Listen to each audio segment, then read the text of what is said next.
Welcome back to UConn Women's Basketball Daily. I'm your host, Hamilton Neal. Thank you so much for taking the time to join us today.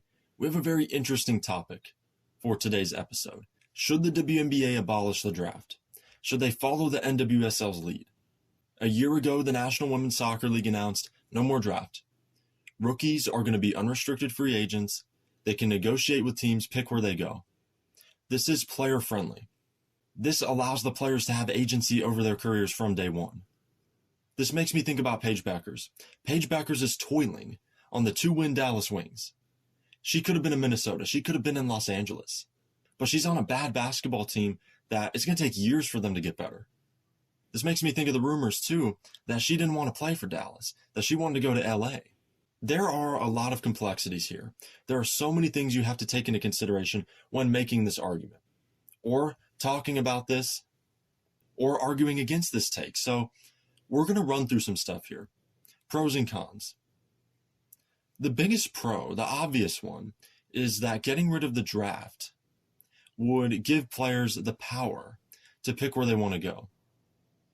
A team that aligns with their personal goals, playing time, playing style, being closer to family. There are a lot of things that players think about when they're going pro, and they can't select the city that they're going to play in next. It could be close to home by chance. A lot of the time it isn't. So that's the number one thing, is players are going to have agency over their careers from day one. It's not the Dallas Wings select Paige Bueckers. It's Paige Bueckers is negotiating with A team and B team and C team and D team. And then she makes the decision of where she wants to go.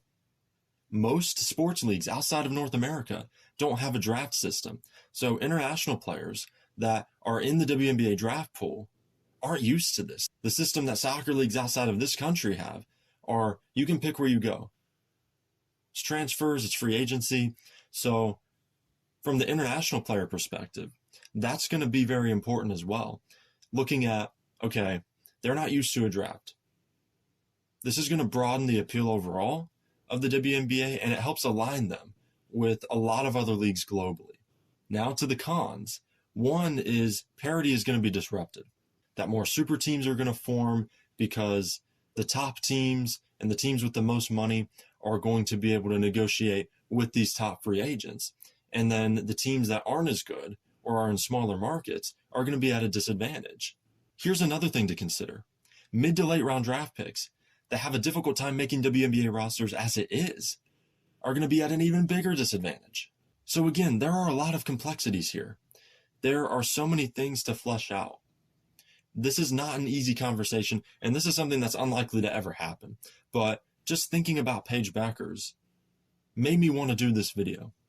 The WNBA and the salary caps and everything, it's designed for the draft system. So rookies have rookie scale contracts, and that everything is divided up equally, that teams can field a competitive roster. Because if you didn't have a draft system, then all of the top free agents every year would be demanding max salaries based on market demand, based on who they are as a basketball player. And teams just can't afford that.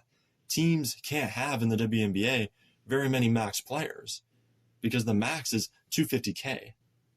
You can't have half a dozen players making that much money. There isn't that much money to go around. So that's why ultimately this wouldn't work. Roster spots are limited. Again, there are so many things to think about. So leave me a comment. What do you think? Would you like to see this? Would this be a bad thing for the league? Let me know. That's all the time we have on this episode of UConn Women's Basketball Daily. Thank you so much for taking the time to watch. I'll talk to you tomorrow.